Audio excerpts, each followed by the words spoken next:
That is Proverbs chapter 14, verse 34, and Leviticus chapter 18, verse 24 through 27. With that said, welcome to Reform Labs, where we don't believe every spirit, but we test the spirits to see whether they are from God. For many false prophets have gone out into the world. My name is Kanoa Benz, and this is our Immediate Justice Network Hour. And we are doing part 2 of the recent debate between Jojo and Jacob. So we're going to be doing part 2. So if you haven't seen it, you can always go back and find part 1. And so let's get to it.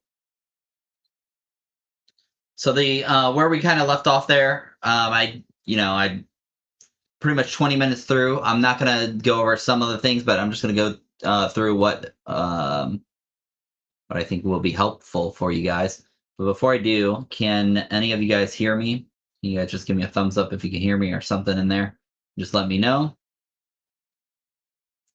Just let me know if you guys can hear me and everything's good, and we'll start up.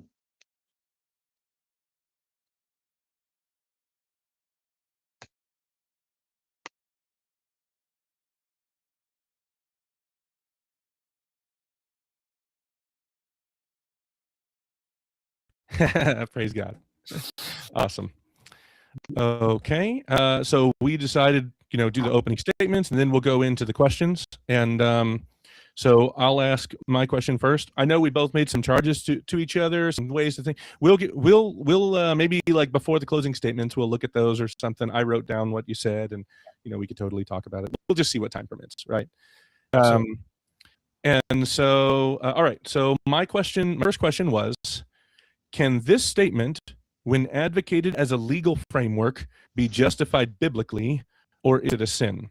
And the statement is this: a mother who murders her unborn child in the womb with malice aforethought shall not be charged, or shall be exempt from charges.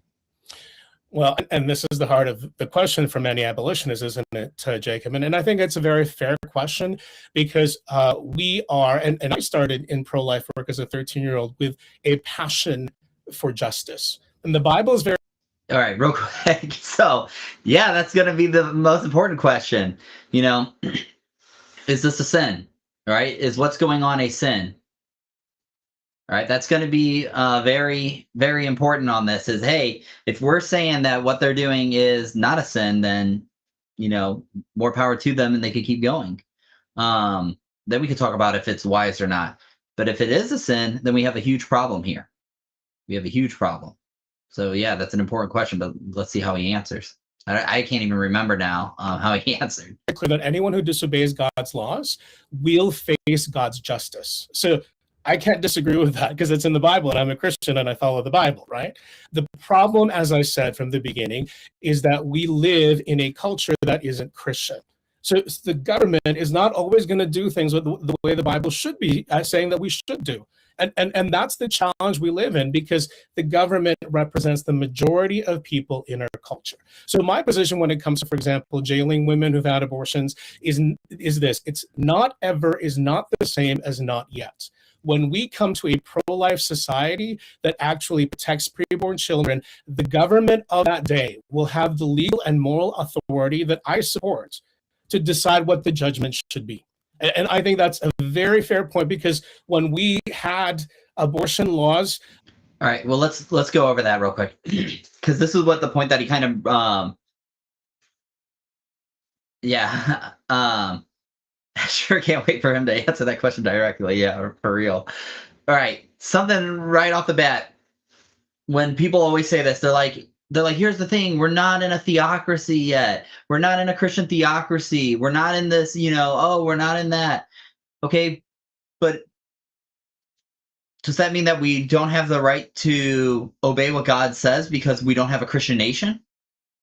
So are you saying that if we don't have a Christian nation, then I don't have to obey the law of you shall not steal? Because we don't have a Christian nation, I don't have to obey the law of you shall not murder. Because we're not in the Christian nation, we don't have to obey the law of, pick. You shall not do whatever, whatever it says in there, you could just pick and do. Okay, it's because we're not a Christian nation. Well, no, because he would obviously say, well, no, because you're able to do that. Okay. Then also in the same way, just because we're not in a Christian nation does not mean that then therefore we can vote for whoever we want to. Well, wait a minute. God has laws and commands about that as well. Deuteronomy 17, Deuteronomy 1, and Exodus 18. So just because we're in a Christian nation, then if we can't just steal because we're not in a Christian nation, we can't just murder because we're because we're not in a Christian nation. Well, why? Because we're able to not do those things. Okay, well, you are also able to vote according to the standards that God gives. That's pretty simple. And so then also for the Christian nation, for let's say for a senator or House representative or whatever, a leader in our nation, even though we're not in a Christian nation, are they able to follow the command of Deuteronomy chapter 4:2, Deuteronomy 12:32? You shall not add to or take away from the law of God. That you don't make a law. You don't get to make your own laws and say what is evil and good. You have to only follow what God says. You're capable of doing that, even though you're not in a Christian nation. Even if you're by yourself and you still say, nope, I'm not voting for that bill because it goes against what God says. Okay, well then you saying that we're not in a Christian nation, that doesn't tell us anything. It almost sounds as, and I know that's what he's not, what he's not trying to do. But by him saying, hey, women should be prosecuted. Yeah, but we're not in this, this Christian nation, so we can't do that yet. Okay? But we can obey the not add to or take away from the law of God and giving approval of it. We can also tell people that they don't have the right to make their own laws. We can do that. So yeah, we can obey definitely in those things. We can also obey by who we vote for. There's a good book by Chris Hume called Vote Christian. It's a short book, and pretty much it just goes over like what we see in Deuteronomy 17, Deuteronomy 18, and Deuteronomy 1, and then Exodus 18. God doesn't say, oh, people go, you're just looking for the perfect candidate. That's not what it says in God's law. We've been over that multiple times. It doesn't say a perfect person has to be the leader. It actually assumes the opposite because it says that they must grow in the fear of the Lord. That assumes that they're not perfect. It has in there. It says that they have to be trustworthy. They cannot show partiality. They cannot take a bribe. They cannot have many riches. So do those things, just what I named off, do those things require a perfect person? No. So then, yeah, when somebody brings up and says, we're not under a theocracy, we're not under a Christian nation yet. Okay. But that still doesn't give us the right to then do heartbeat bills because it goes against what God commands. And so we point out, cool, but then you still don't have a right to make a heartbeat bill because you can still obey there. If he says, well, we can't really obey that because we have to try and do all that we can to rescue. Okay, yeah, but that doesn't mean that we sin. Do all that we can to rescue someone except for sinning against God and breaking his commandments. The moment you say, well, we can do that, then you get the vegan guy that I brought up last time where he says, oh, yeah, it's okay to rape children if it means that you can rescue a good amount of people. That's what that leads to. The moment we can say we can break a commandment of God, then how do we know what commandments? Where does God tell us, oh, what commandments we can break and what we can't? And then we're going to see him bring up, just like he did last time, well, what about Esther? What about Rahab? What about, doesn't matter. Because that is descriptive, not prescriptive. That tells us what is happening and what happened in history. It's not telling us what we ought to do. Well, it went well for them. Okay, yeah, but it also went well for Abraham. It also went well for David. Well, God says that David's a man after his own heart. God says well about this king on there. Okay, so are you saying that because David was called a man after God's own heart and that it went well for him, that therefore we can sleep with another man's wife and then have him murdered? I hope not. So then, therefore, just because it was well with somebody doesn't mean that we're okay to follow everything that they did. Well, then how do we know? Well, within God's law. Like what I brought last time when they say, oh, the law is not for the other nations on there. You sure about that? Because we just read how it was. Last time when I opened with scripture, Jeremiah chapter 12, I believe is what? Yeah, Jeremiah chapter 12, verses 14 through 17. That talked about the law being for other nations.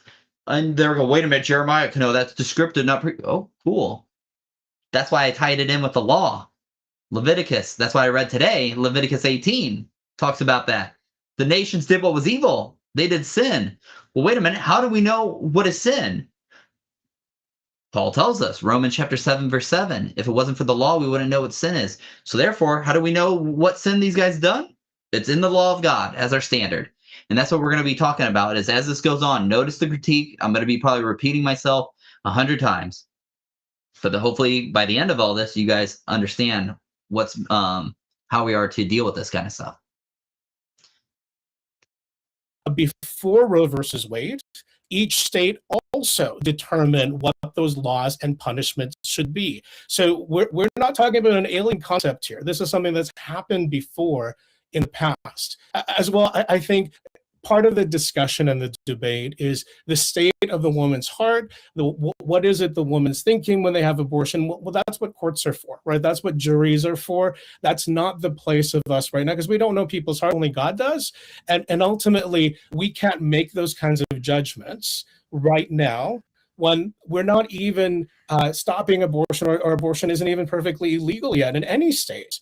It's like trying to say we should put a case like the Nuremberg trials when we haven't even won D-Day yet.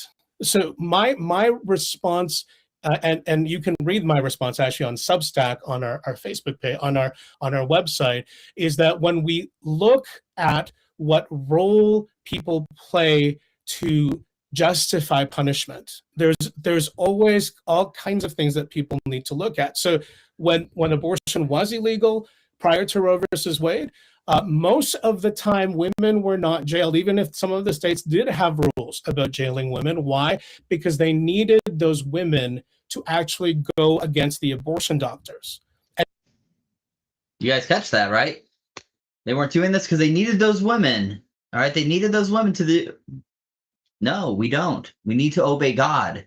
That's what we need to do. And I know he's not saying that that's what he believes, but he's just pointing out what they were doing. Yeah, and that's why we're in the mess that we were in. We got into this mess because of disobedience, and we're not going to get out of this mess by more disobedience. And that's what we're going to be pointing out here is what this gentleman is ends up advocating for when he advocates for incrementalism. When you believe that you could be incremental with God's law, or you can compromise with God's law, you're wrong. That's why God says so many times, if you guys did your homework, that what I said to everybody, just read Deuteronomy and take note at every time where it says, where God says, you must be careful to obey all that I command. You must obey all that I command. Be careful to obey all that I command. Do not turn to the left or to the right. Do not add to or take away from it. He says that a lot. He says that a lot. Even Joshua echoes the same thing in Joshua chapter 23, verse 6. Therefore, be strong to keep and to do all that is written in the book of the law of Moses, turning aside from it neither to the right hand nor to the left. Now, some people might go, well, Kanoa, whoa, that's not in the law. That's Joshua. That's descriptive, as you say, not prescriptive. Okay, cool. But let me tie it back into the law now. Watch how I do this, okay? So I will pick a narrated, like storytelling part of the Bible where it tells us what happened, okay? So just like when Joshua says that, okay? And I tie it back into the law of God, Deuteronomy chapter 4:2, Deuteronomy 12:32. Boom. See how I did that? So now I can show, that's why I can quote that and say, yeah, he's quoting the law of God, and that applies to us today. Why? Because it's in the law of God, and the law of God is for the new covenant. Did a whole video on that. You can look that up as well.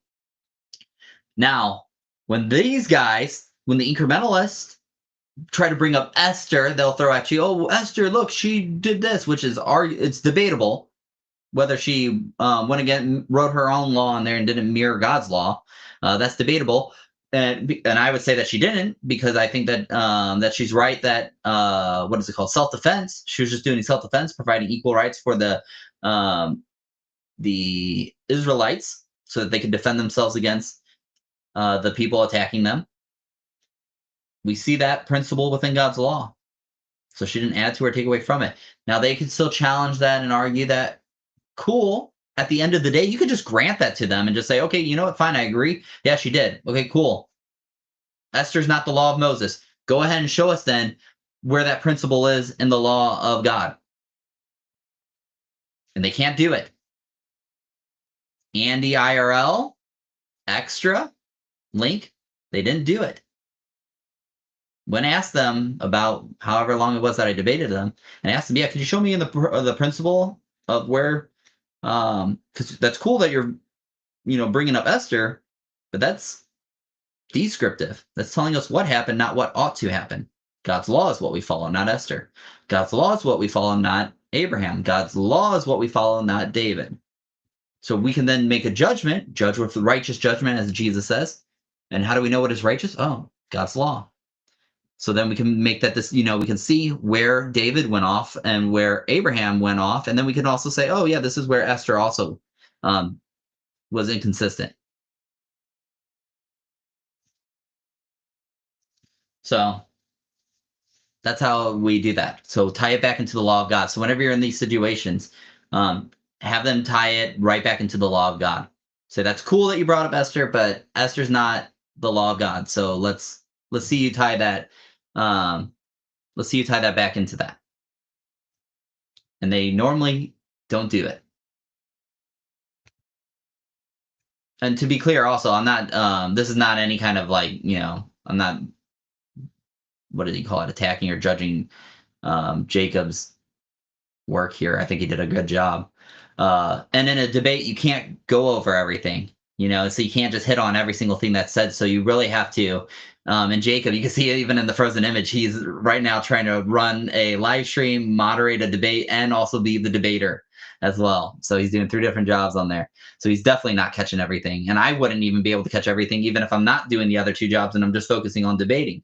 And with the time limit, you have to really pick and choose what you're going to attack. So it's a whole lot easier doing what I'm doing, where I can just pause and say, oh yeah, after listening to this so many times, I can really critique it. So, but that's my job right now.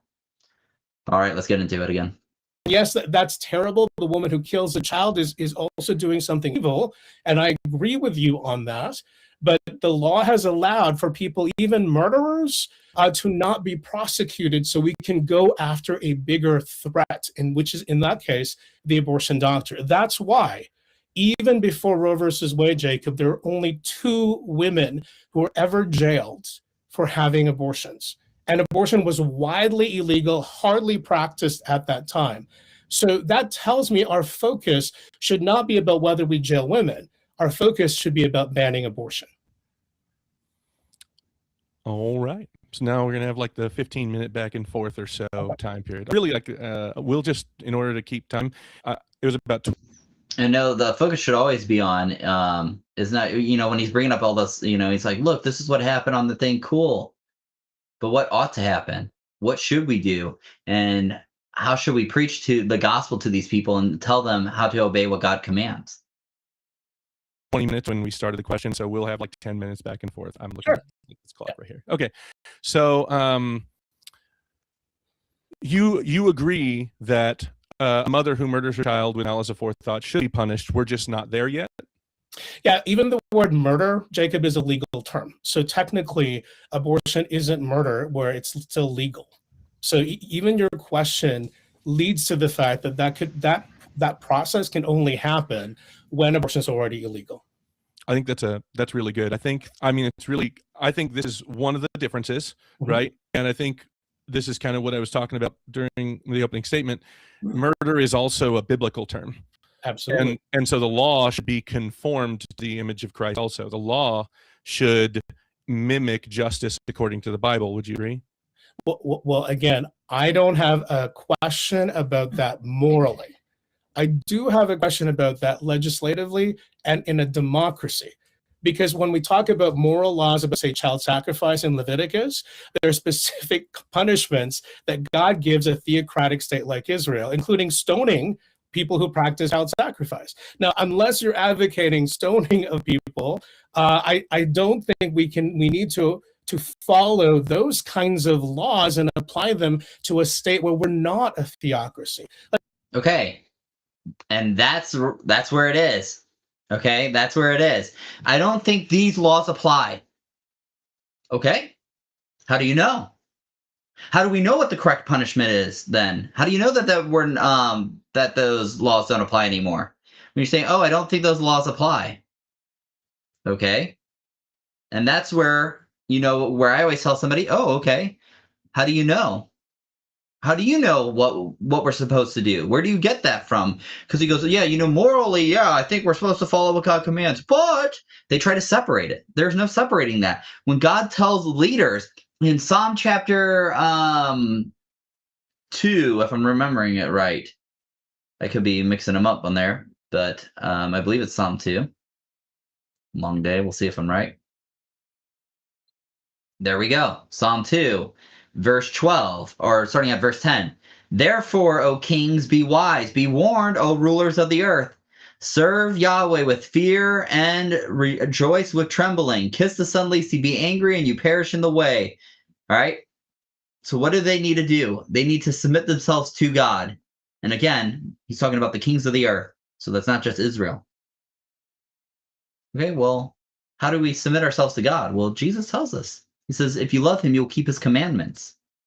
Jesus commands in Matthew chapter 5, verse 17 through 19. He says, "Do not think that I have come to abolish the law or the prophets. I have not come to abolish them, but to fulfill them." And we know fulfillment does not mean to end, because one, that would be really weird for Jesus to say, "Hey, do not think that I have come to abolish the law or the prophets. I have not come to abolish them, but to abolish them through fulfillment." That doesn't make any sense for him to say, and it doesn't make any sense for him to follow it with, "Therefore, whoever relaxes one of the least of these commandments and teaches others to do the same will be least in the kingdom of heaven, but whoever does them and teaches them will be great." That doesn't make sense for him to follow with that if he's saying that he ended it by fulfillment, or it's done away with, or we don't have to do it. And also, fulfillment, we know doesn't mean that, because no Christian is going to be consistent with that, because we still baptize people. And yet Jesus in Matthew chapter 3 told John that he's getting baptized to fulfill all righteousness. Why are we baptizing believers? Well, then, of course, that the people fire back and go, "Well, because we were given a command to go and baptize." Oh, well, we were also given a command to go and disciple the nations, teaching them to obey all that Jesus has commanded. Paul says again, "Do we overthrow the law by this faith?" Talking about the new covenant. "By no means. On the contrary, we establish it." So we're back. Then it comes back to, okay, how do you know what laws? And that's how he's going to try and get around all this, is he's going to try and say, well, those laws don't apply, these laws apply, those laws don't apply, these laws apply. And how do you know? How are you going to be consistent with that? And that's why I hold the view, as most of you guys know, that I say that all traditionally known 613 commandments of God apply today in light of the new covenant. All right? They apply in the light of the new covenant. And we've done a whole thing going over that. You guys can find that video. I think it's called An Intro to Theonomy, or send me a message if you want to see it, and I can send you the link to it. So you guys can look for that. So if we're going to say that some laws don't apply to us, then we have to be careful with that. Look, if you're in ancient Israel, Jacob, and you see a fire at night, and you see cloud by day, and you see God speaking to Moses, and your shoes never actually wear down, right? There's no atheists in that crowd, right? And everybody knows what the rules are, because Moses made sure that that's the case. Now, did God give specific rules? Absolutely. And are those rules good? Absolutely. But they're not the same rules that would apply to our state today. Okay. They're not rules that apply to our state today. You sure about that? When it talks about Romans 13, and it says that the civil magistrate is supposed to be a terror to the good, or sorry, the not to the good, but to the evil, and they're supposed to reward the good? By what standard? How do we know when the civil magistrate is doing good and they're being a terror to the evildoer?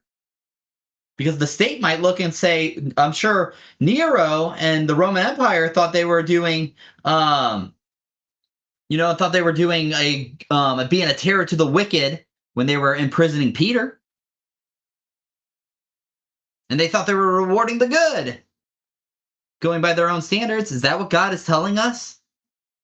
No, he's saying that there is a standard already implied in there, that this is what they're supposed to do. Same with when I brought up Psalm chapter 2. Same when I brought up Leviticus. He goes, oh, there was no atheists among that group. Okay, but what about the other groups? What about the other group of people that God destroyed? What about them? They weren't Israelites, yet God already said that they were supposed to be following those commandments. Thank you, Heather, for letting people know I'm live. Yeah, if you guys want to share out the live, that'd be greatly appreciated. So think about it this way. This is going to come, we were talking about this earlier as well. So there's already a law that it says that will be established. Well, what law is that? Well, people try to say, oh, well, it's the law of Christ. Okay, what is the law of Christ? It's just the law of Christ. Yeah, what does that mean? That's what people normally say to me when I debate them on theonomy. They go, no, we only follow the law of Christ. Okay, what's the law of Christ that I can know what it is? And they go, well, everybody just knows the law of Christ. Oh, really? Welcome to June, all right, where you have these proclaiming Christians saying certain things are okay and of Jesus.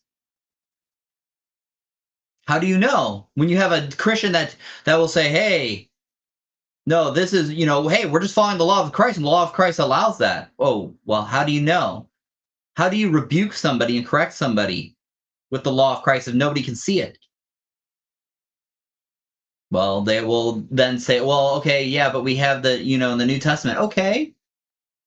And who are they quoting?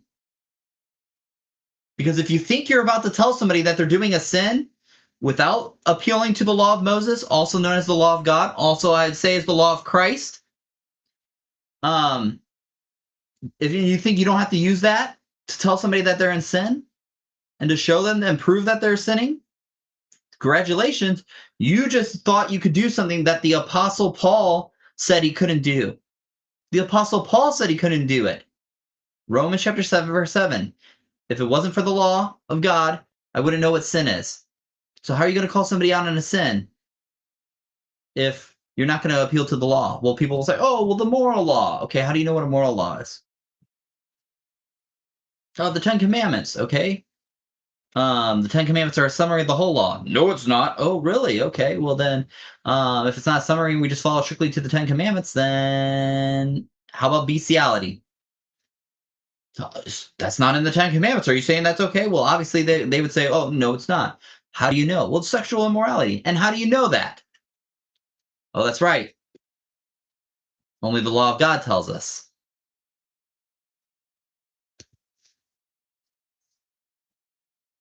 And that's what we have to realize. Only the law of God tells us. So when he's saying, Jacob, that's, that works well for Israel when when fire's coming down and there's, and pillar of smoke is going up. That's wrong, because the law was intended for the new covenant. That's why they couldn't obey it. That's why they couldn't keep it. That's why they couldn't establish it correctly. Even though they did at one point establish and they had 80 years of peace. We can't even imagine that as a nation in America. We can't even imagine 80 years of peace. Yet Israel can. They had that for a time.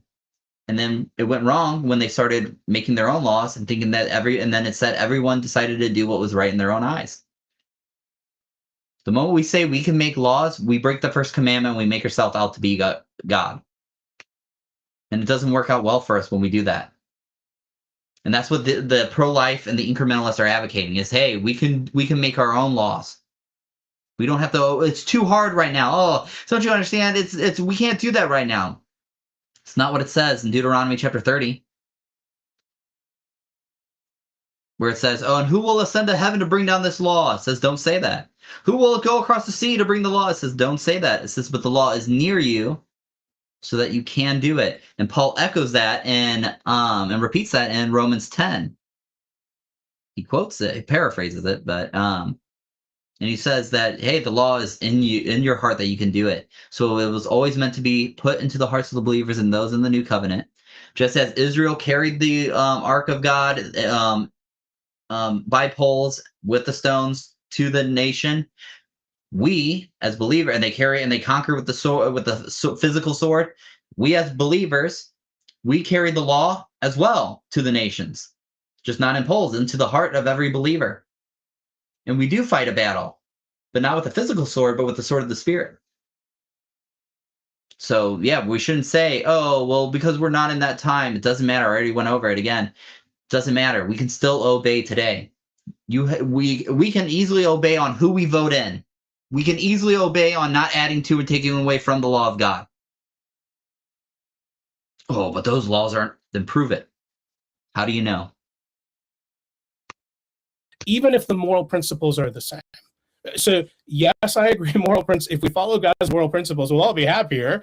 But at the same time, how we practice those moral principles in a secular state where the majority of people don't agree with us can't be the same. And why do we know that? Because the followers of God, like Mordecai, like Daniel, like the Apostle Paul, did not insist that their pagan cultures and governments followed Jewish theocratic law. Ooh, that's a bold claim. That's a bold claim. Oh, they advocated that they didn't follow pagan, or they didn't advocate that the pagans follow God's law. Are we sure about that? So Paul failed the Great Commission? When John the Baptist goes up to Roman leader, I think it was Herod, if I remember right. All right, and he says, it is not lawful for you to have your brother's wife. Apparently, all that he had to do was just look at John the Baptist and say, I don't believe in your God. John, oh, silly me. No. It's because those laws we are supposed to teach. That's what we say. We are to teach all that is commanded. That's the point. And that's what so the laws don't change for us. When it says, oh, Paul didn't advocate. Yeah, he did. He said we established God's law. He said, do we throw out the law by this faith? No, on the contrary, we establish it. He says the law is good, right, and holy. He says, my whole being inwardly delights in it, inwardly. Romans chapter 7. So, yeah, what is he talking about? No, we do that. That's the whole point. We preach the gospel. And God gives them a heart to be able to love and follow the law. So yeah, if he goes, well, you guys need the majority. Okay. Let's say we agree with that and say, okay, yeah, sure. Let's say we need the majority. Okay, well, how do we go about doing that? Oh, we preach the gospel. We still obey God's commands. We don't say, oh, we don't have the majority, therefore we can disobey. I already went over that. I'm not going to say that again on there. We don't say, oh, okay, we're not in a Christian nation, so therefore we can steal. Therefore we can murder. Therefore we don't have to vote in Christian leaders according to what God says in Deuteronomy chapter 17, Deuteronomy 1, and Exodus 18. Oh, we don't have to tell our civil magistrate that they have to, that they don't have the right to make laws according to what it says in James chapter 4, 12, Deuteronomy chapter 12, 32, and Deuteronomy 4, 2. No, they still have to follow that, and he would say that. So he was, to me, that seems like you're kind of being sliced, and they're going, Paul didn't do that. Yeah, he did. He called the leaders to repent. And what do you think that means on there? That they just continue on acting like a pagan?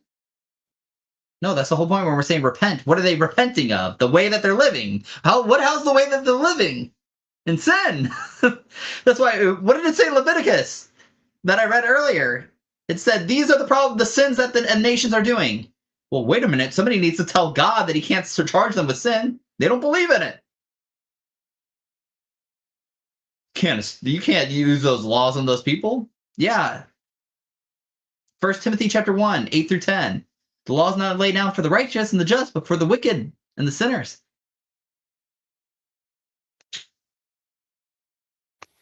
To be clear, I actually do believe that stoning would be okay for somebody who commits child sacrifice. That's what the Bible says. I'd be okay with that. W. Jacob, right? I like how Jacob just doesn't even, he just goes, well, just so you know, yeah, I do believe that stoning is good, right, and perfect. We should do it. He's not wrong. My name is Kanoa Benz, and I too believe that stoning is the proper way to perform capital punishment according to God's law, and that it is good, right, and perfect, and for today. You don't believe that? Why?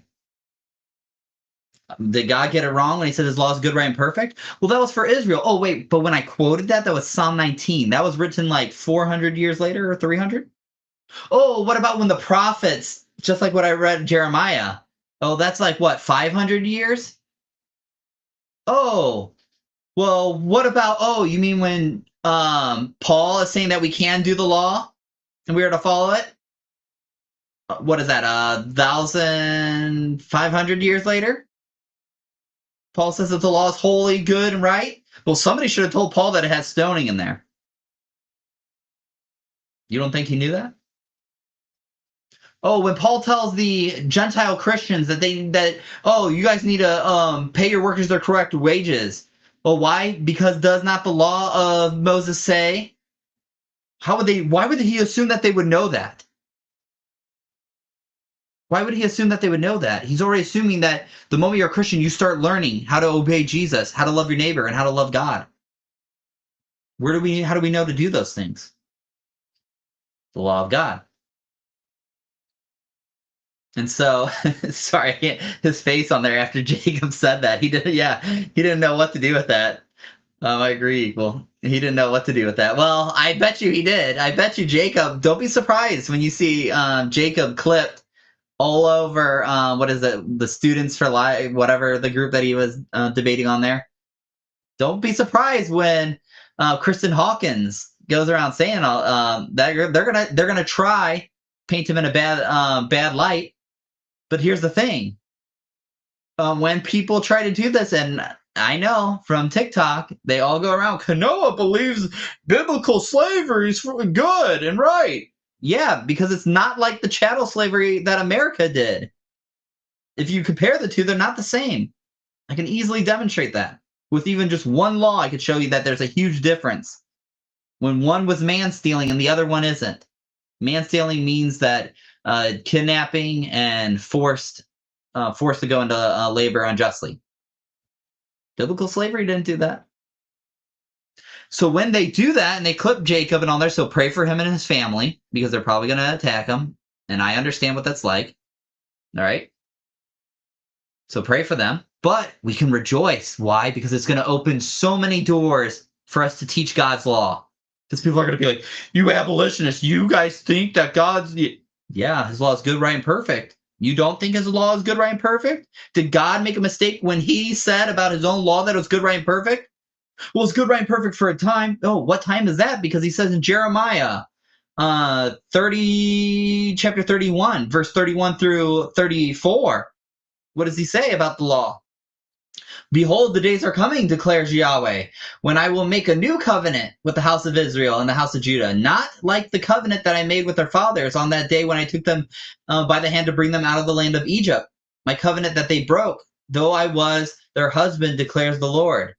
For this is the covenant that I will make with the house of Israel after those days, declares the Lord. I will put my Torah, my law. What law is there that God gave? There's only been one law system that God gave. Ever. Where is this found? The Torah. What does it say there in the Hebrew? I will put my Torah, the whole law, within them, and I will write my Torah on their hearts. We're sure it's not for the new covenant? We're sure about that? Doesn't seem like it. Seems like the law is for the new covenant. That's why you have Paul in 1 Corinthians chapter 9, 8 through 10. What does he do? He gives a charge to Gentile Christians that they should already know the law. He goes, hey, you need to pay your workers correctly. Do I say these things on my own authority? Paul says, do I say it on my own authority? He goes, or does not the law say the same? And he goes, for it is written. So he's saying, hey, don't take my word for it, take God's word for it. And he goes, for it is written in the law of Moses. And then he just quotes it plainly to you. You shall not muzzle an ox when it treads the grain. Deuteronomy chapter 24, verse 5. If I remember that right. He just quotes it to him. Yeah. Shall not muzzle an ox when it treads the grain. And he goes, oh, do you think that it's because God really cared about oxes why he gave that law? Or was it written for us? And he says it was always written for us. For the new covenant. Well, that's just one law. Oh, are we sure about that? We go to 2 Corinthians chapter 6, 1 Corinthians chapter 5, and elsewhere. Timothy as well. So yeah, he quotes it all over, and it assumes that these Gentile Christians were already knowing it and will be practicing it. And also he tells, when he calls the civil magistrates to repent, and he's calling them that they're supposed to be a deacon to God. That's what it says in Romans 13 in the Greek. It says the deaconon. They're supposed to be God's deacon. That's what the civil magistrate's supposed to do. There's a standard implied in there when they're punishing evildoers. How do you know what an evildoer is? Well, the Roman Empire might think an evildoer is, oh, wait, the ones who are not obeying them. So Peter, James, the apostles were all evildoers according to Rome. Is that what God was talking about? Oh, yeah, they're supposed to be a terror to the evil. And they sure obeyed Romans 13 there by jailing Peter. When the angel was opening the door to let Peter out, Peter should have closed the door back and said, no, I'm supposed to submit to the government. Get away, you temptress, or tempter, or whatever. Angel of light must be an angel of the devil. No, he left. Why? Because it was unjust for them to imprison him. Because they don't have the right to make their own law. They don't have the right to say what is good and evil. God does. And so why he's kind of over here smirking about Jacob saying, yeah, I do believe that God's laws regarding capital punishment are good, right, and perfect for today. You don't? You don't believe that? Then we're going to have a big problem. And that's why when I tell abolitionists, you better learn theonomy. You better study God's law. And I even told this to the abolitionist on TikTok. Her channel is on there, Liberty for the Preborn, Miranda. Miranda the Abolitionist, Liberty for the Preborn is one of her channels on there. You guys should follow her. She does good work. She knows something that I always told her. I said, here's how you deal with it. I said, you better, when you're wanting to, start going, like, what law should I learn first? I said, go with what is known as the embarrassing laws of God. What people call the embarrassing laws of God. Just learn the application for those, and then you'll stump everybody. Because when somebody wants to challenge theonomy, they're going to go for, you think it's okay in Exodus chapter 21, 7 through 11, that to sell the daughter? You think that's a good, right, and perfect law? Yup. And I can show you how it's good and how it applies today. Oh, you think the law about slavery in general is good? Yep. Go watch Ron's video, Brother Ron. He just did an application of the slavery laws. I'm pretty sure he did, and I think he's going to, and I hope he does. He was after Jacob said that, and was getting backlash from that. Ron said, "I'm going to do for his podcast. He's going to do application. He's considering it. And I hope he does. His show will be on Friday. He has this Friday is his day, so tune in for that. And go back and watch his videos. He's been doing application. I've been defending why God's law is for today, and he's been showing how God's law applies. So I don't even think we didn't even plan that. It just started happening. I plan on doing some application stuff as well, but I saw he's been doing it, and I was like, praise God, check those out. He's doing good work there. All right. So yeah, God's law applies today, and you better learn how. And so what I told the abolitionist Miranda on TikTok is I told her, I said, learn the application of the embarrassing laws of God. I said, if you beat them in that, they're done. I said, so just know they're going to talk about the cutting off of the hand when somebody grabs the private parts of somebody, the selling of the daughter. You have the where people get confused about Deuteronomy chapter 22, where they say, oh, the woman has to marry her rapist. It's not what it says. Read Exodus chapter 22, 16 through 17. They're mirror laws on that. So just learn God's law, look for what people call the most embarrassing laws of God, learn to defend those, and you're done after that. Because if they can't beat you on those, the rest is easy. We should punish murderers. You want to call that embarrassing? You want to try and challenge us on that? You don't think we should punish murderers?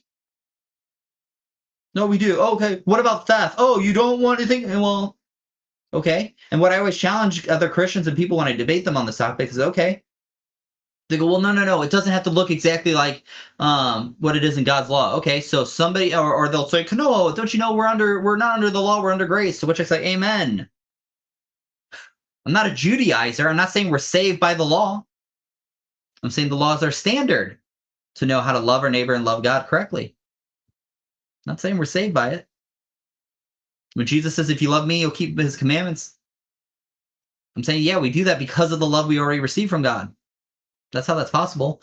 Ezekiel chapter 36, verse 27. And I will take that heart of stone out, put it in a heart of flesh, and give you my spirit. And my spirit will do what? Cause you to obey my law. Yeah, so I'm saying, yeah, we do that because of the love that we've received, not to try and earn God's favor for salvation. It's not what's being said.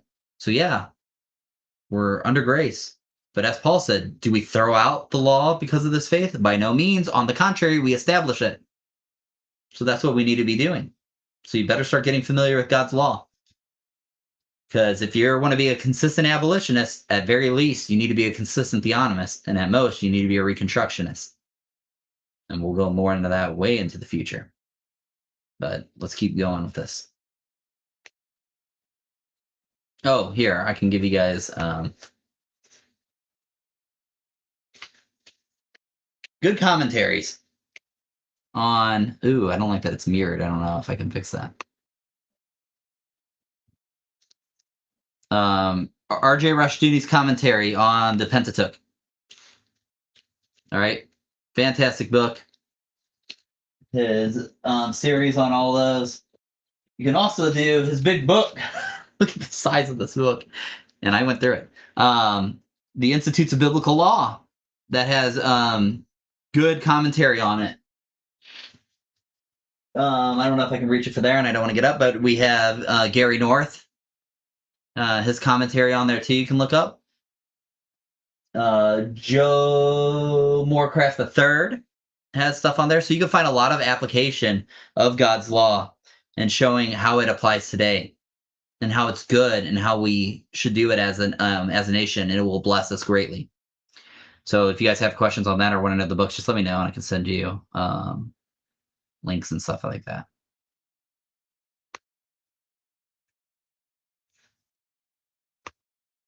Dude, it's so funny. He does not know what to do with Jacob now at this point. The Bible doesn't mandate for us to do that. The Bible mandated. Oh, I couldn't even start. Well, so the Bible doesn't mandate for us to do that. Okay. Prove that. Is it part of the Torah? Is the Torah part of the new covenant? Now you can say that there's a principle for that, but like I said, we can get into the application of whether to use stones or other means of capital punishment another time. I won't get caught up on that right now. The priests and the Jewish people in a theocratic state to do that. I'm not disputing that. There is no biblical mandate that says we need to do that now in a non-theocratic state where not everybody is a Christian. In fact, when we're the minority. Unless you can give me a Bible verse that says we need to follow those Old Testament laws today. Do you think? This kind of gets into the next question a little bit, because I do think it. If you don't mind, I'd be okay with going on to the next question. Yeah. Because it basically, like, my answer to.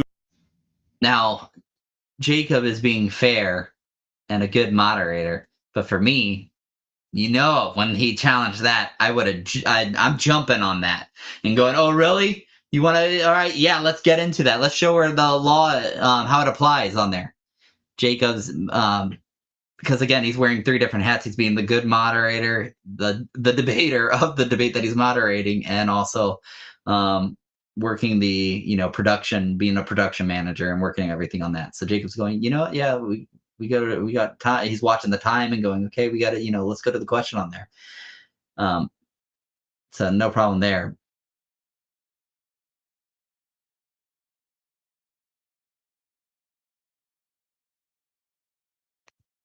The question you just asked is kind of built into the answer to the next question, so it just would make sense. Sure, let me read, and we can maybe extend this session, Jacob. That'd be great. I'm happy to work with you, man. Yeah. Let me just read the question, and then I'll let you respond. Okay. Cool. So, if an abolitionist bill is passed, does that mean all of the legal protections that born children have will be applied to preborn children? How do abolitionists intend to make these laws apply to the preborn? For example, what should police, the courts, the government, etc., be doing to impose such laws? So this is a two-part question. I asked a two-part question too. It's totally okay. But for the first, yeah, it's kind of, well, I mean, when you're doing this kind of thing, it's kind of necessary a little bit. So, all right. So to the first question, yes. If you mean that the same laws that apply to homicide for the born should also apply to the unborn. The only reason I make that clarification is because generally the phrase legal protections is very broad.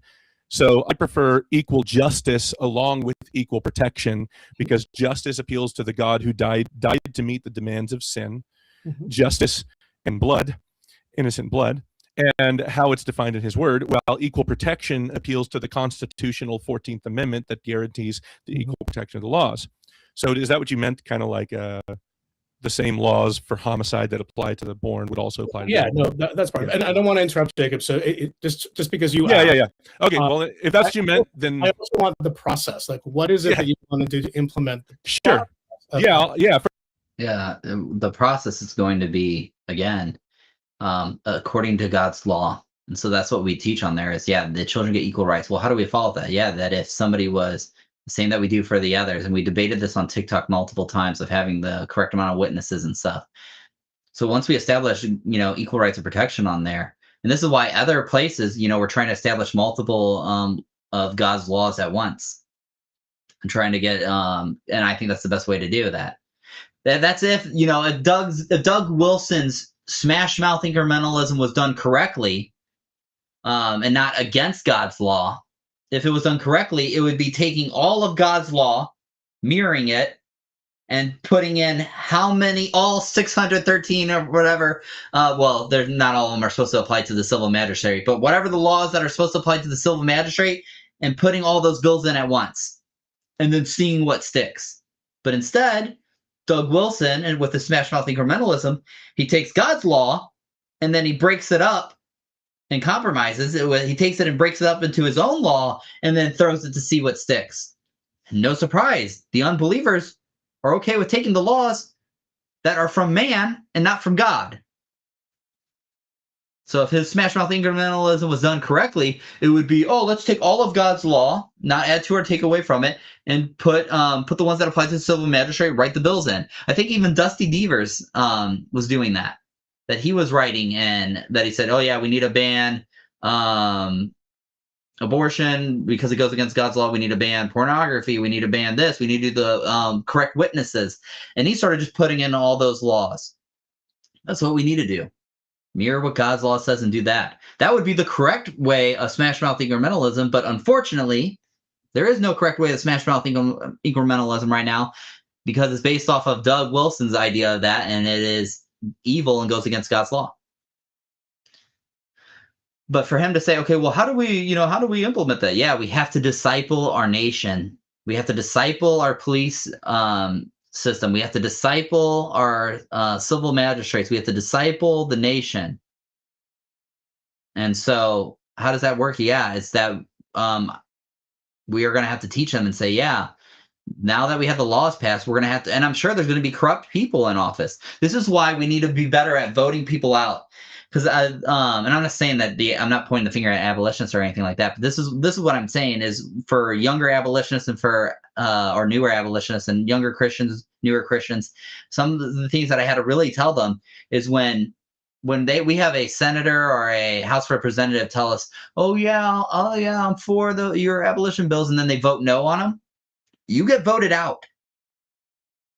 But what is the famous thing that we all know that they'll say? Well, just vote, I'll do it next year. oh yeah, you know what? Yeah, you're right. That was a bad move on that one. I was confused or whatever. The language, yeah, whatever. I'll do it next year.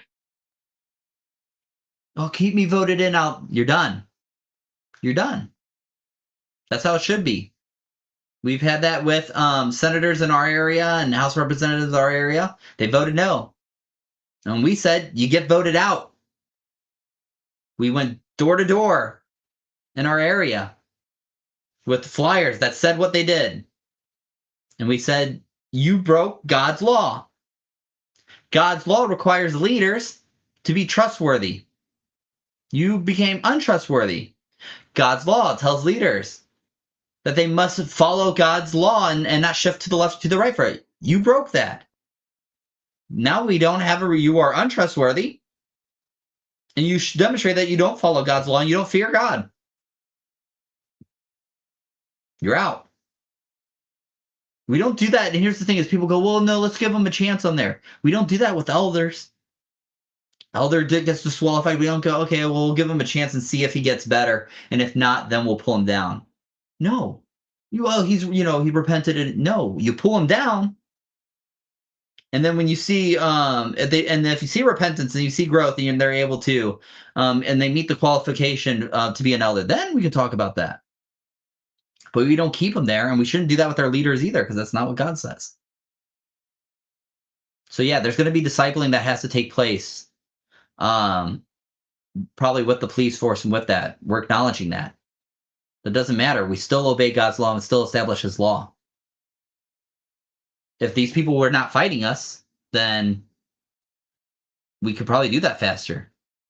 If they were about, instead of going, whoa, let's try to get away from those laws. No, if you're doing what Jesus said, whoever relaxes on the least of these and teaches others to do the same is least in the kingdom of heaven. But whoever does them and teaches them will be will be called great in the kingdom of heaven. So that means we're supposed to do that. And the Great Commission, go and teach all that God has commanded. If we were out doing that, could you imagine if the big pro-life networks were really big on pushing and teaching for God's law?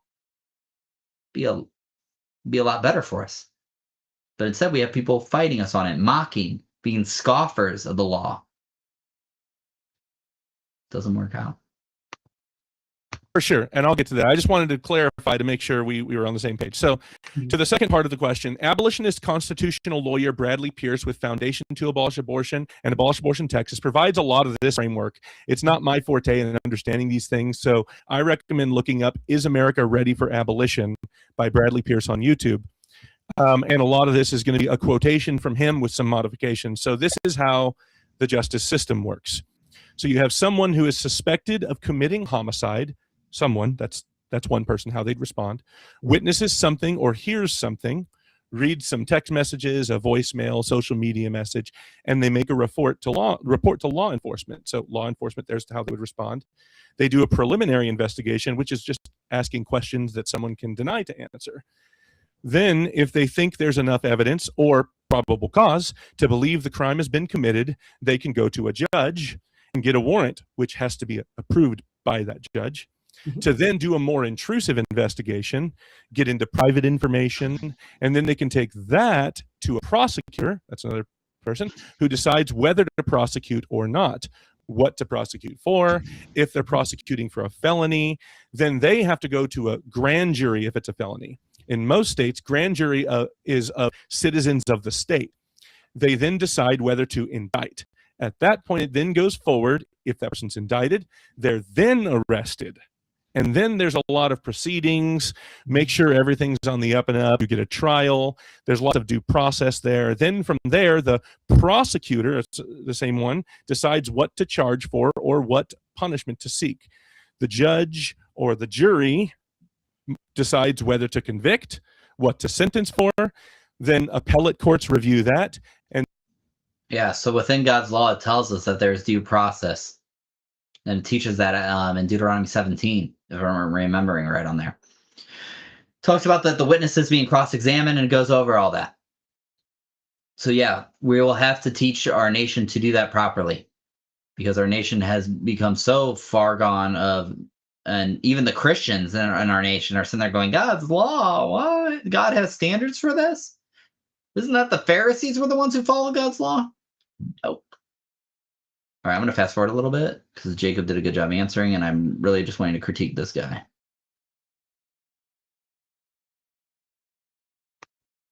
Process, innocent until proven guilty kind of thing. The thing I'm concerned about, though, is whether the bills and the way magistrates act is just according to the Bible. The aftermath will be up to the Lord. All the time our legislators pass things and it has a bad aftermath in some way, and humans adapt accordingly. Who's Mora Flores? Have you ever No, heard sir, of you him can before? fill me in. Yeah. So in 2012, he was killed when he broke into someone's house and started raping a 3-year-old girl. And the father of that 3-year-old girl killed him in defense of his daughter. And the prosecutors at Lavaca, forgive me if I'm saying this wrong, Lavaca County District in southern Texas, because you're from Texas, so you maybe you know where that is. It's a big state. They decide we're not going to prosecute this guy because he was actually acting in self-defense. And Section 9.33 of the Texas law actually says it's called defense of a third person. Have you heard of this before? All right, but at the end of the day, so him bringing this up doesn't really interest me on that because I can just say, oh, this is the part you wanted me to respond to while I'm saying like it doesn't bother me. Here's the thing. If this is what you're talking about, when he starts bringing up this case and going, look at how this guy did it. It doesn't matter. It's not within. This is your guys' favorite part. Oh man! All right, well, listen to it. This is actually in your books right now in Texas, Jacob. You can fill me in. Go ahead. Sure. So this is what it says, and then again, I'm just reading it. I'm happy to share that with your friends. A person, and this is Section 9.33.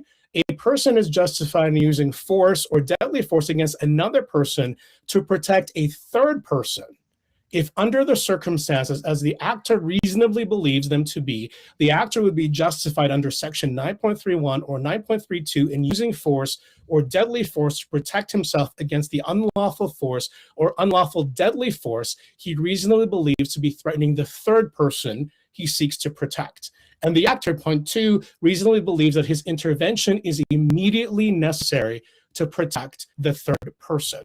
So if all of the laws that protect born people would then apply to preborn people, then what you're actually saying is we should have a right to kill abortion doctors under abolition laws, maybe maim women who are having abortions so they don't get abortions. Again, based on equality protection here, right? And this is not some sort of abstract thinking. In North Carolina, in Bill 1232 in May, earlier this year, in May, okay, I get the question that he's bill that asking would on let there. any person use deadly force to defend the life of another person from a willful killing. So, Jacob, does that mean abolitionist laws allow us to shoot abortion doctors on the spot? Yes. And is that what you're happy to do? Do you think that's a biblical response? Yes. To what we need to be able to do to fight abortion? Because I believe that if the law allows it, if the law justifies what's good and bears the sword against evil and doesn't bear the sword against good, and it's good to defend a life from being murdered by another human being, which is in self-defense and killing a person who's killing another person, I think it's absolutely a gloriously good thing for a person to kill somebody who's trying to murder somebody else. And I think that actually making this distinction between I don't understand the purpose of like those things. Like I would just say yes and amen to all those things. Yes, that's what we want. Yes, we think the law should apply to those things because we think human beings in the womb are equally in the image of God, and therefore the same laws that protect them should protect us. I don't know it's like that big of a difficulty for us. Well, again, it's a difficulty when it comes to trying to pass a law and the majority, when the majority already hate us and don't want us to actually protect preborn children anyway. Right? Do you understand that's the real reality that we're in? Yeah, I think that's a better. Right, here we go. We're talking about the real reality. Okay. Yeah. So, Jacob with the so yes. Right? I love it. All right. So again, and I like what Katie was bringing up. Sorry, I'm reading some of the comments on there. So will that cause for vigilante justice. Well, so God's law is against vigilantism, form of justice, but with like, so can people go and protect other people on there? Yes, but if they're not in danger on there, then that person, then they just murdered someone. So they have to be careful with that. So yeah, if somebody's going in and trying to murder someone, then yeah, you have the right to take their life. God's law teaches that. It talks about it implies that in I should have brought that law up. I didn't know that part was going to be on this one. But it's in, let's see if I can talk about Exodus chapter 21. It talks about that if a thief breaks in the night and that you can't see, you can't see him or whatever, you don't know that he's actually a thief, because if he's just there to steal, it says that you don't have the right to kill him. But if that there are, and the reason why it says at night is that you don't know, the intention is not known, and so that there's a possibility that they are trying to take your life, then you have the right to defend yourself. So you also have the right to defend your children. You have the right to defend your neighbor. So people go, well, that could cause a vigilante, like a form of justice. Maybe for a time. That's assuming that people are going to still just try and do this and try to go with the abortions. But the moment that they that people start stepping up, then it causes the police to step up. And it causes the evildoers to be a terror, or the evildoers to be afraid because of the terror that the government brings on there. So could there be a possibility of people going their own way with it and doing their own vigilante? Sure. But if they don't show, like if they end up killing somebody that was not taking a life, then the person who was trying to protect somebody or thought they were protecting somebody, they get charged with murder. What does God's law say? Put to death. So it's yeah. So I like how Jacob responded on that. I don't have a thing, and I know people go, well, there's a fear that somebody might abuse the law. Yep. But God says His law is good, right, and perfect, and it's for us today. And so, yeah, just because there are people will try to abuse the law or will try to do other things, that doesn't take away of what our duty is and that's why we're supposed to, teach people. Jesus even talks about that in Matthew chapter 5, where people try to use the law as a means of revenge. Jesus says that's not the intention of it.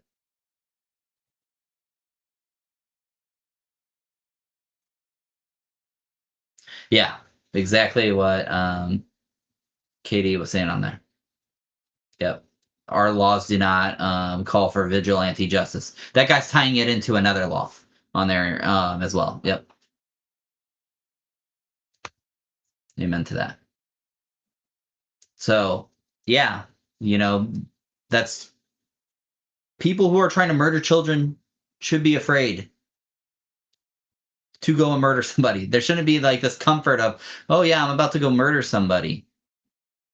Like there's going to be back alley abortions. There's going to be stuff that women are going to do. Yeah. That's how that should be.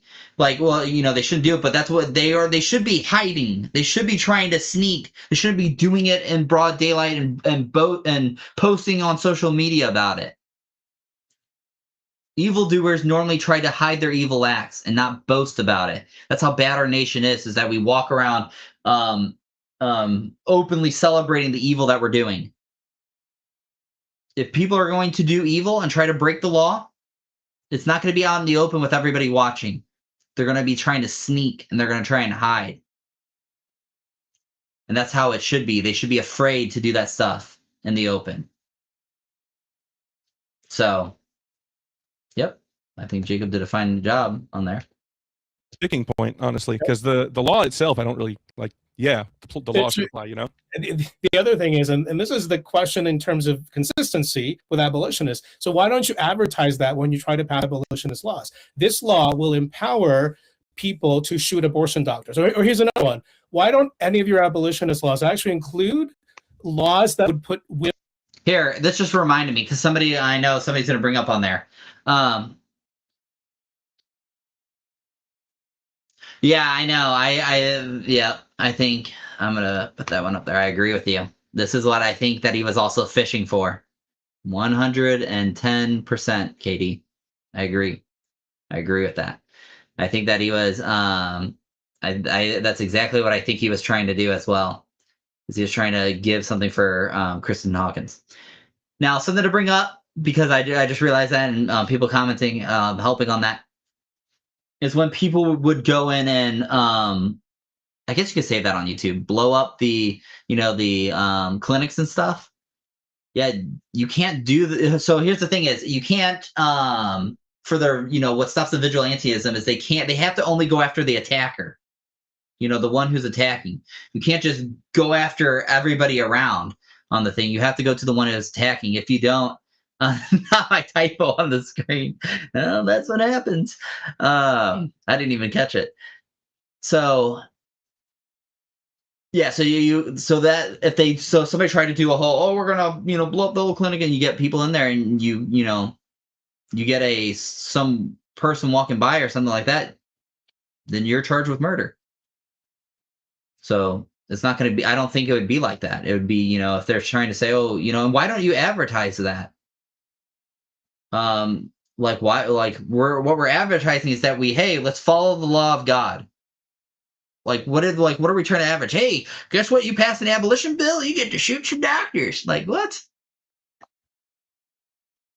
Like that's just weird on there. I literally how I responded to the guys. Well, what we're going to advocate for is that we obey God's law.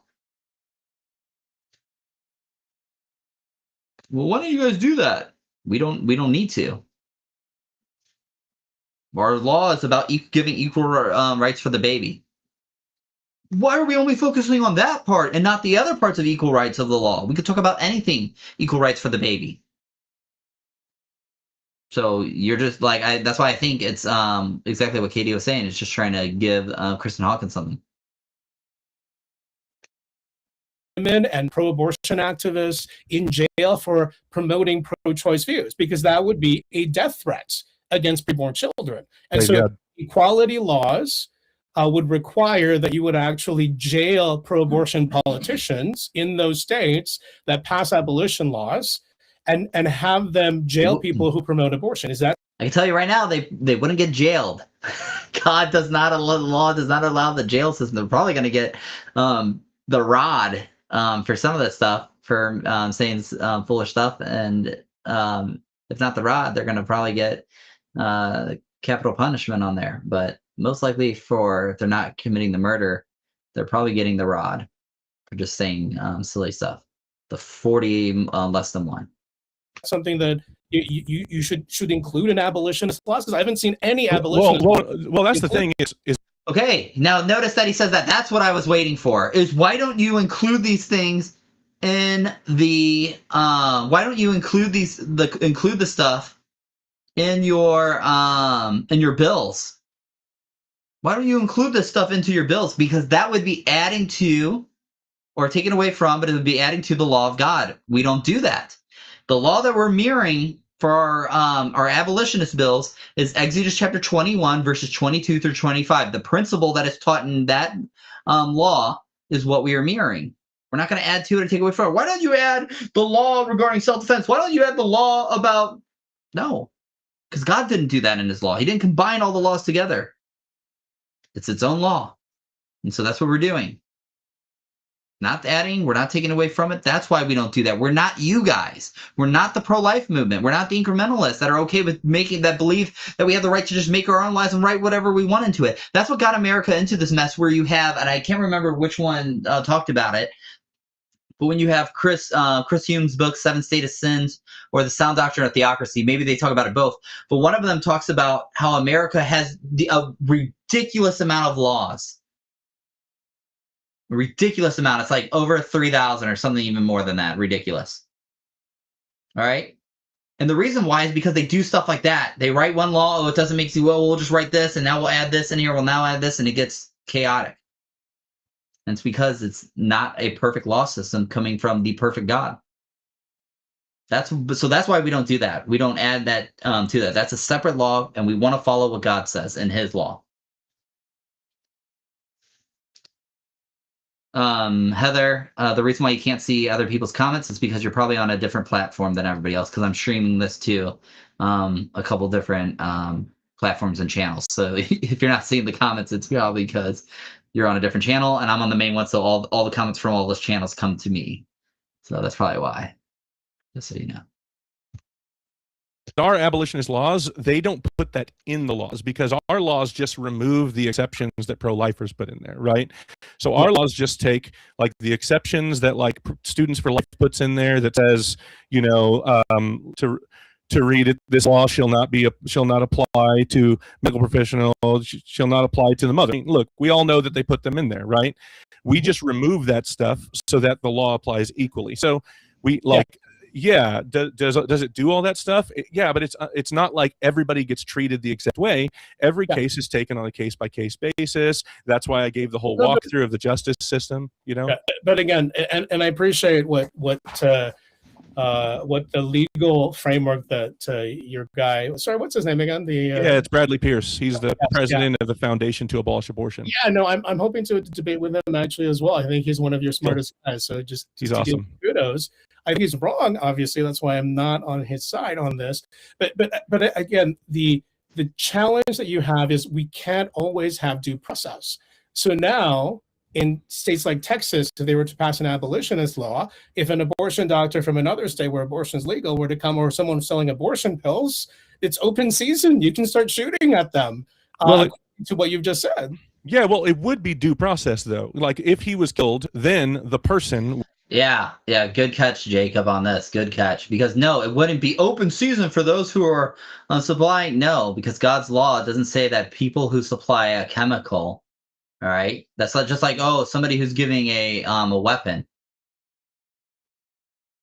Nope, that's not how that works. Not in God's law.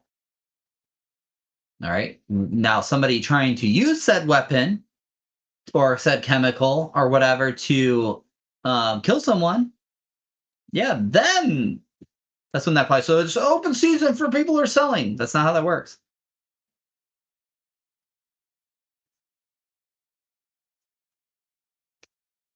Would go through the court, like that person would be, you know, like they would have him go through the process. They would see, did he have justification to do that? Is it a proper self-defense? You know, you brought up the law, right? Is it the proper like third party person? Right. Like he would still have to go through. That's still due process. Yeah, but and then there would be he's already dead, and so sure, you take that back in terms Praise of the God. conversation. He goes, no, the guy's already dead, so now we can't go through all that stuff. Well, there would be whoever killed the guy. That would be where the due process goes in to see if it was just or not. You can't just kill somebody who's selling knives, guns, and whatever, abortion pills. So you're wrong there, Jojo. Jacob got you in that. So here's part of the challenge as well, and I want to give you a chance to ask your question. So I want to move on here, but we actually tried the abolitionist position because when Roe versus Wade was first ruled, the pro-life movement pushed for human life amendments, even in the Republican Constitution. So that we could ban all abortion, protect children equally throughout all 9 months of pregnancy. We had people like Ted Kennedy and Al Gore support human life amendments at that time, in the early 80s. And now, even any kind of smidgen of pro-life activism from Democrats is not even welcome.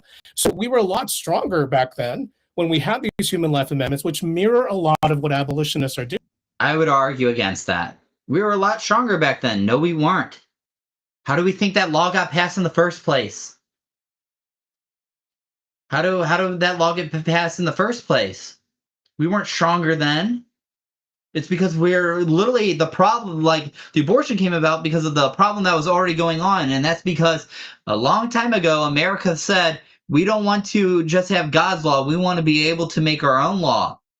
So instead of theos nomos, theonomy, we said, I forgot what it is, and I know Adrian will probably say it in the comments for me because I always say it wrong because I'm always thinking theos nomos. It's like deo nomos, the people's law. So we wanted to be, so we said, oh, you know what? We'll put some of God's laws in there. They did. They took some of God's laws and say, hey, these are good. We'll use this, but we'll put some of ours in too. And you can't take something that is perfect and add to it. That makes it imperfect. And that's what we have. And so that's what, and then because the churches were silent, and the churches were saying, oh, yeah, we don't have, we don't really have a standard that we can push to on there. And we, the churches were going, oh, we don't know about this God's law thing. We don't need that. Let's just be no creed, just Jesus. Well, what happened? Well, when the church is silent on there, where there is what it says in Proverbs chapter 29:18, where there is no prophetic vision, people cast off restraint. And so what happened? Well, then you have the rise of the the NOW movement, the National Organization for Women movement, which did the whole burning of the veils. That was one of the things that they did. They took immediately, notice these organizations, they immediately take a shot at the churches because they know what's stopping them. It's the Christians that are always the biggest threat to nations. Why? Because we have a standard and we have a mission that tells us to go and establish God's law on all the land. And let's see.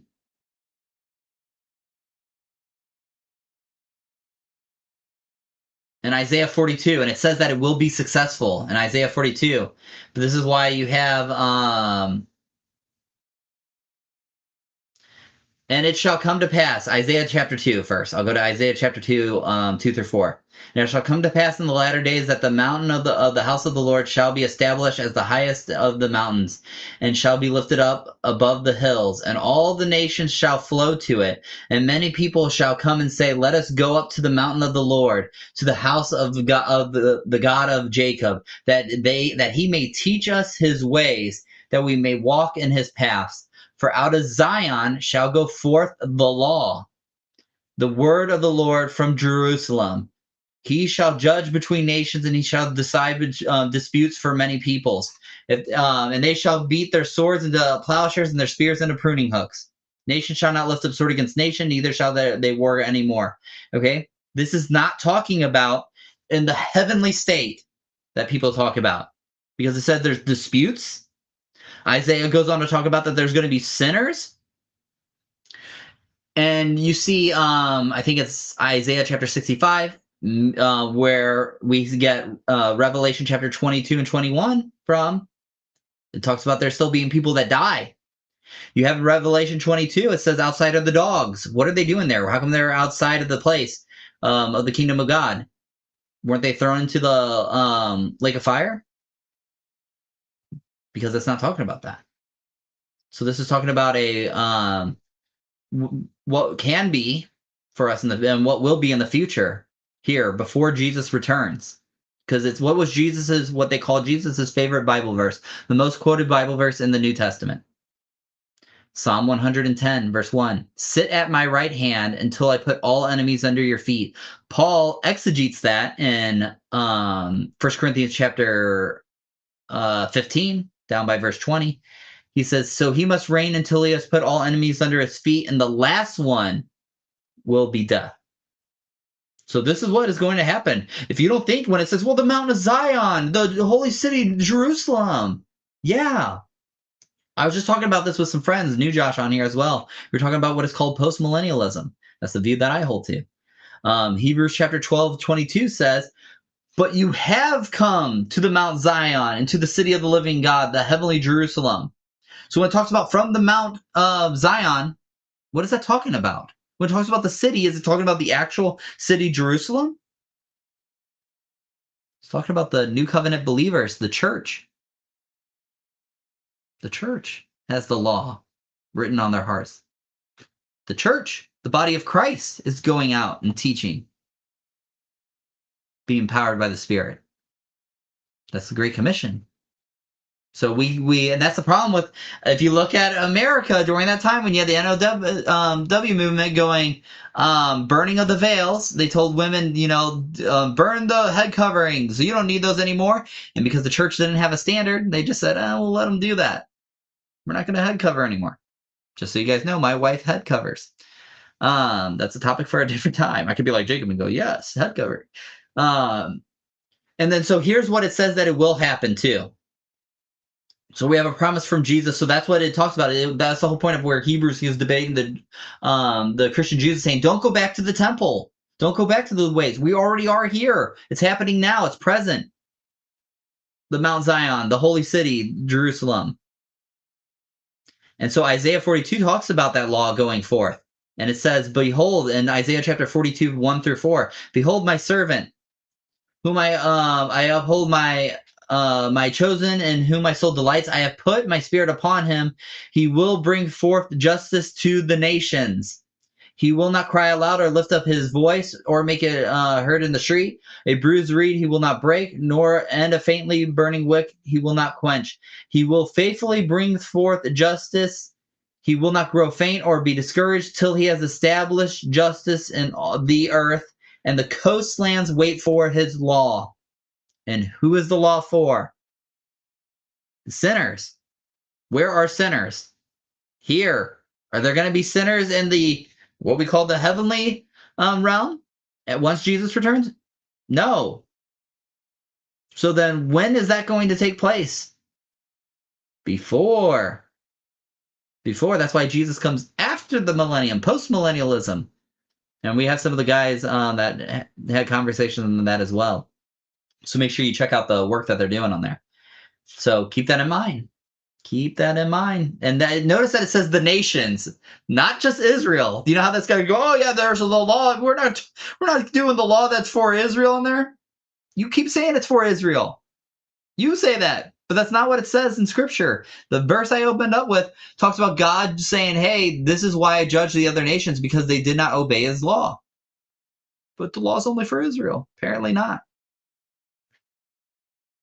Sorry, I know that was a long rant. Doing, Jacob, but we have found no legal or political success. And so when pro-lifers realized this, that's when they started implementing a policy that says, let's pass what we can to save who we can, to do good to those who we can. And by the way, I say that as a Canadian. Most Canadian pro-lifers now are reject abolitionist principles, whether they're Protestant or Catholic, because we saw that fail in our country when pro-life leaders here decided to. Oh yeah. So when he says, oh yeah, look, they tried to do it. No, they tried to do it their own way. They try to do it their own way. All right. And so that's what I was getting at with that, where he goes, look, so we tried the abolitionism and it failed. No, we didn't. We didn't say to the glory of God. We didn't say be biblical. We didn't say be gospel-centered. Was that said by those people he quoted? Did they say, hey, we need to follow what God commands? And only what God commands. No, we don't see that.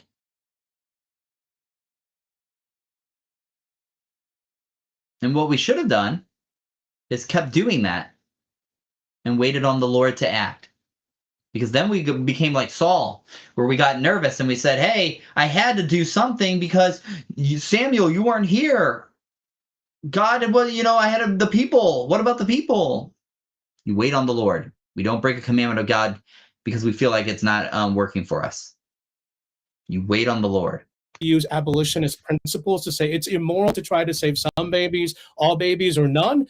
They made a bargain, said all or nothing, and we've had nothing for 38 years. And that's what makes me so passionate about this. We don't want you to make the same mistake that we did, because right now, because abortion has been removed from the political dialogue, the Conservative Party, which is the only one that attempts to be pro-life, actually removed any kind of opportunity to speak about abortion at all. It's actually part of their party policy. And when we have any kind of abortion conversations, they're immediately shut down by the media. And all the while, abortion is being funded by the Canadian taxpayer. We're not allowed to talk about it anymore. That is the result of an all or nothing strategy, where we don't actually focus on being strategic. Well, I would say, that's a talking point that comes up a lot. So, I mean, I was definitely prepared to look at, and that bill was far, far from equal justice. It was max punishment, 2 years in prison. It even defined medical practitioner, meaning a person who is entitled to practice medicine under that law. Yeah, and I think Jacob addresses that, but something that just came up that I have questions on now. Are you talking about Renee? Are you talking that they were just voted, they didn't get voted back into office? Is that what you're talking about?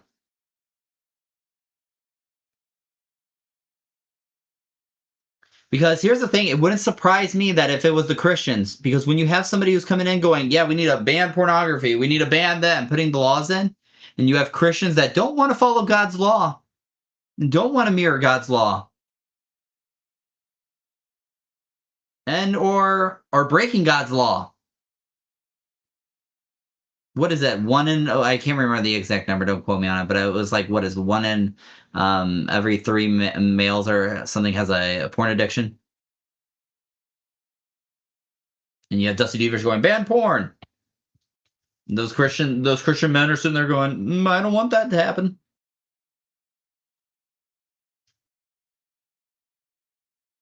So, doesn't surprise me. And that's why what my pastor was saying is that what we really need, what he told me, and he said this a while ago, and I agree with him, and that's why I pushed for it on TikTok when I joined on TikTok and joined with the abolitionist movement on there. They all know the first thing I started pushing was theonomy. I started pushing God's laws for today, and started immediately teaching them that. And I said from the get-go, the only way we can be consistent and do this is that we, like I said, at the very least, be a consistent theonomist and at most a Reconstructionist. Because Reconstructionism, what the belief that they held to, Christian Reconstructionism, is that you needed these 5 beliefs to be able to reconstruct a society. And so, and that's why eventually I will be hammering hard at the post-millennialism stuff, is because theonomy gives us a blueprint. It says, okay, we have a standard, we have a blueprint on how to end abortion. Postmillennialism says we have the time to be able to do so. And most Christians don't think we have the time. They have the belief that, oh, Jesus is going to be coming back any day now. Just wait till, I was just talking about this earlier, just wait for the next couple years. It's about to be 2030. And you're going to see all the predictions coming about Jesus coming back. You just wait. Seen it before a couple times. All right. But the view that we see in Scripture is that we do have the time. Jesus is not coming back until every enemy has been put under his feet. He gave the mission to the church. You want to see Jesus come back? You better end abortion. You want to see Jesus come back? You better establish God's law. And so when you have that belief of, oh, Jesus could come back at any time now, then yeah, no wonder we don't have Christians that are going out trying to establish God's law. No wonder we have Christians that are not going out and voting to keep people in, like Dusty Deavers and others. Most Christians don't even go out and vote. And why? Oh, well, because Jesus is coming back soon, any day.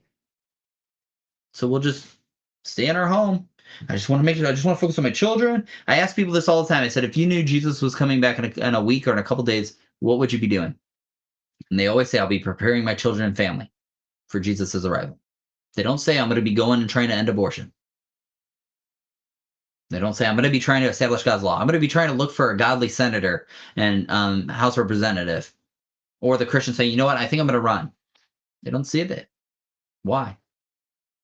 It's because that kind of mindset doesn't allow us to do what we need to do. And it's not in Scripture. And I know people want to bring up and say, well, Jesus says you won't know the hour and the time. It's not talking about the end-all return. Now, yeah, of course, we don't know the the hour that he's going to do. I don't know when all the nations are going to repent. God didn't reveal that to us. But he told us that he's not coming back until that happens. So Christians, you better familiarize yourself with God's law, and you better get out there and start teaching. Don't just be hearers of the word, be doers of the word. That's why Jesus teaches and talks about neglect of duty in Matthew chapter 25. What you did not do for the least of these, you did not do for him. Sent them away into the outer darkness. So we have a mission to do, church. Abolitionists, we got to be consistent. We have a blueprint. We have a standard, and that's going to be found in God's law. And the more consistent you are with it, the more consistent of an abolitionist you'll be.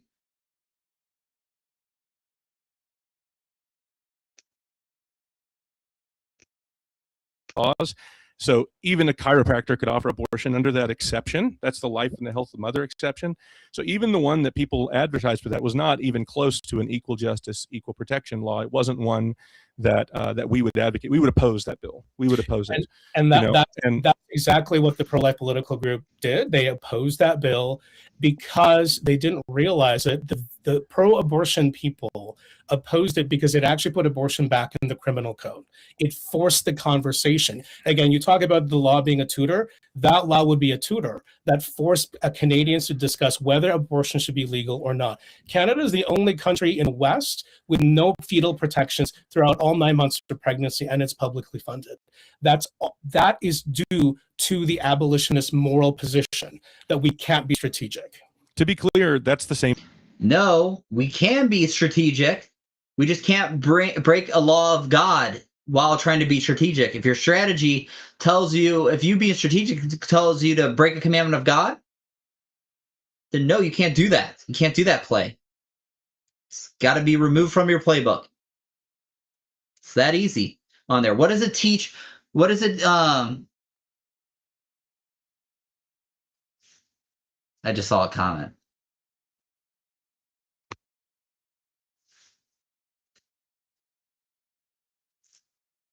I mean, when you have that kind of theology, that's makes you say weird stuff like that. And so, yeah, the law is a teacher. Our laws do teach.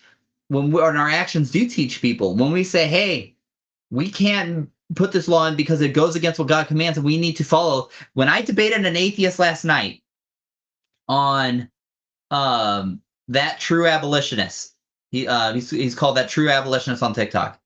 Sent me a message. He said, hey, and he happened to catch me at a great time. I think I was just eating a snack before I was going to bed or something. Got me at a good time. I happened to see the message. He said, hey, can you step into this live to talk with this guy about the abolitionist position? I go in there and the guy was having questions regarding our strategy and stuff. And I said, yeah, man, we need to be following God's law. That's what we have to do. We have to follow God's law. No, we can't add to or take away from. He goes like, what about this? Nope, that adds to God's law. Well, what about this? No, we have to follow what God says. And he goes, well, and because he's an unbeliever, and he goes, and he's just mind blown. And he goes, okay. And he goes, yeah, I get that well, what about it might say? No, we obey God. We trust him. We obey.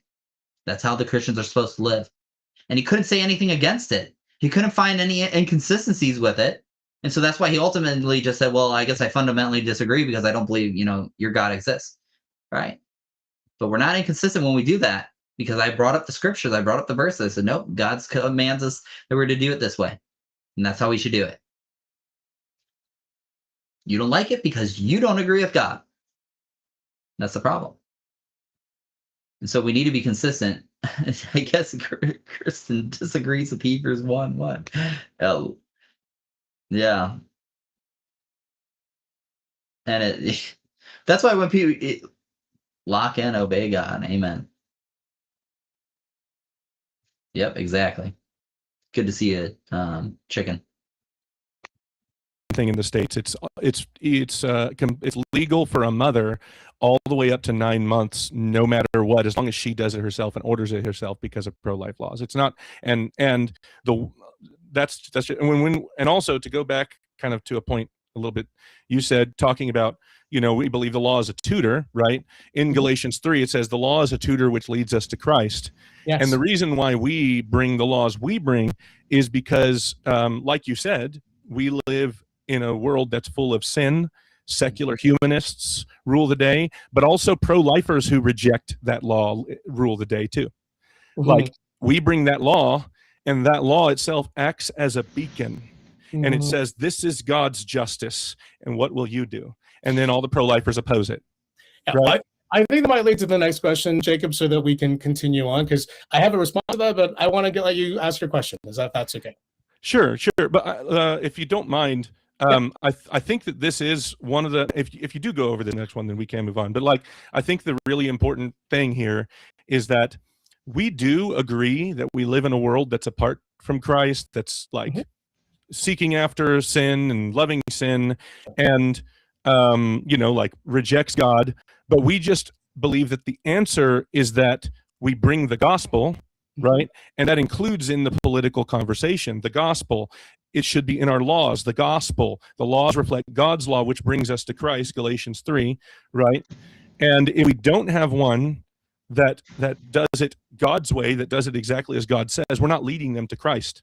We're actually leading them to earthly justice, to compromise, to choosing something other than God's commands. And we're saying, actually, this is the good thing. The good thing is to appeal to secularism. The good thing is to do as the people want, because that's who can pass stuff, because we need to have their opinions.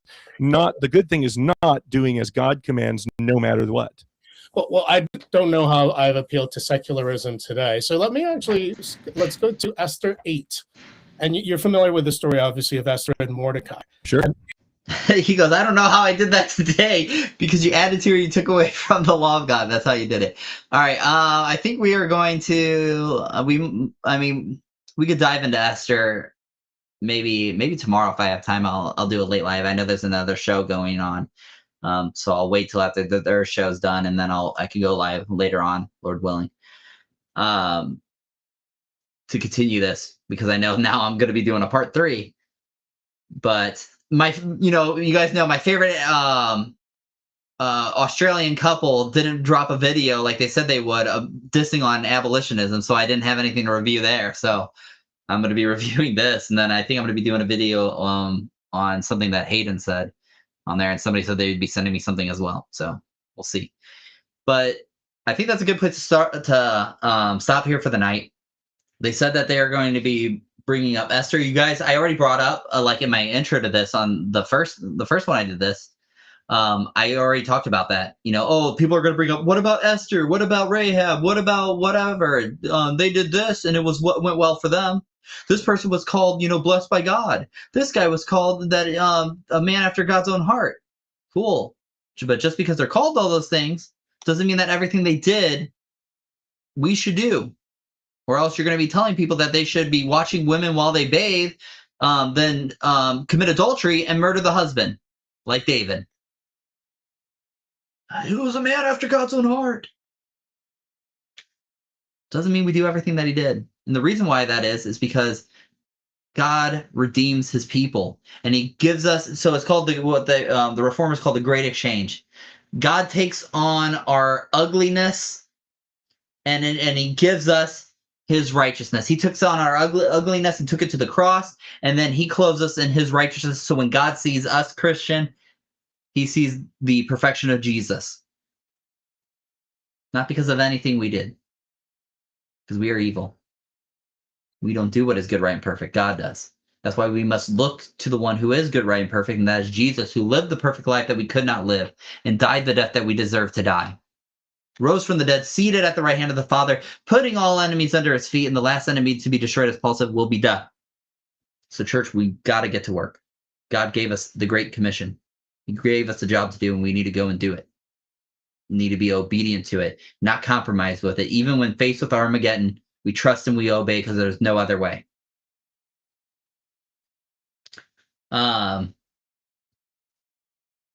So when he's going to bring up Esther, I've seen people debate and they do a good job. I've debated it as well. But at the end of the day, sometimes I just say, this is still prescriptive versus descriptive. This is descriptive. Talking about Esther's telling us what happened, not what ought to happen. We get what ought to happen from God's law. If you think that she did obey God's law, then you should be able to show in God's law where we see it. Just like when I brought up Jeremiah, Joshua, all quoting or saying, hey, you shouldn't add to God's law or take away from it. Jeremiah saying this law applies to the other nations. People will go, Kanoa, that's descriptive. That's talking about what happened, what they said, ought to happen, not prescriptive, what ought to happen.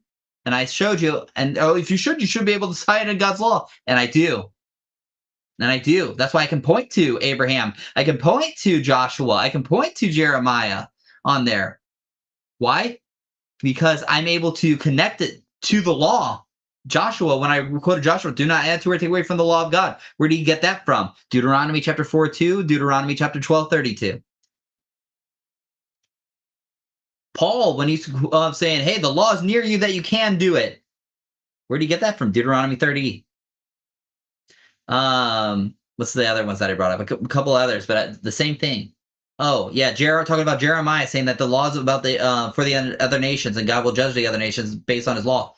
I already quoted Leviticus 18. So I can tie it all in. Can these pro-lifers? Can these incrementalists?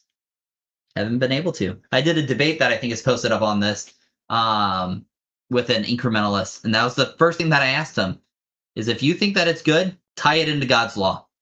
If you can't find, not verbatim, because I'm not doing verbatim fallacy, but show me the principle or concept within God's law.